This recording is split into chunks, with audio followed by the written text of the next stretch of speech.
শ্রম কর্মসংস্থান প্রতিমন্ত্রী নজরুল ইসলাম চৌধুরী বলেছেন, আওয়ামী লীগ প্রতিষ্ঠা হয়েছিল বলে বাঙালি জাতি বাংলা ভাষা পেয়েছে।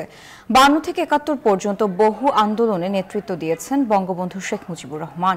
শনিবার চট্টগ্রামের চন্দনাইশ উপজেলায় আওয়ামী লীগের প্রতিষ্ঠা বার্ষিকী উপলক্ষে বর্ণাঢ্য মোটর শোভাযাত্রার উদ্বোধনী অনুষ্ঠানে প্রধান অতিথির বক্তব্যে কথা বলেন তিনি। এ সময় বিজেসি ট্রাস্ট থেকে একটি র্যালি বের হয়ে সাতকানিয়ার কেরানীহাটে গিয়ে শেষ হয়। চট্টগ্রামে ভারতীয় সহকারী হাই কমিশনের উদ্যোগে 10তম আন্তর্জাতিক যোগ দিবস উদযাপিত হয়েছে। শুক্রবার বিকেলে নৌবাহিনী কনভেনশন সেন্টারে চট্টগ্রামে যোগ ব্যায়াম উৎসাহীদের সাথে এ দিবস উদযাপন করা হয়।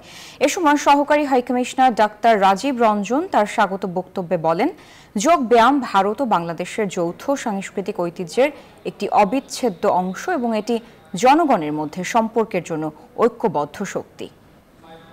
বান্দরবানের সনাতন ধর্মাবলম্বীদের জগন্নাথ দেবের স্নান যাত্রা অনুষ্ঠিত হয়েছে। সকালে বান্দরবান কেন্দ্রীয় রথযাত্রা উদযাপন কমিটির আয়োজনে বান্দরবান শ্রী শ্রী কেন্দ্রীয় দুর্গা মন্দির প্রাঙ্গণে বর্ণাঢ্য আয়োজনে করা হয় জগন্নাথ দেবের স্নান যাত্রা উৎসব। এ সময় বৈদিক মন্ত্র উচ্চারণ, সমবেত কীর্তন, ধর্মীয় সঙ্গীত পরিবেশনা, গীতা পাঠ করা হয়।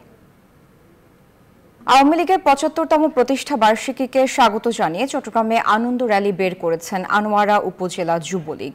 র্যালিটি থানার মোড় থেকে আনোয়ারা সরকারি ডিগ্রি কলেজ হয়ে গোল্ডেন পার্ক কমিউনিটি সেন্টারে গিয়ে শেষ হয়।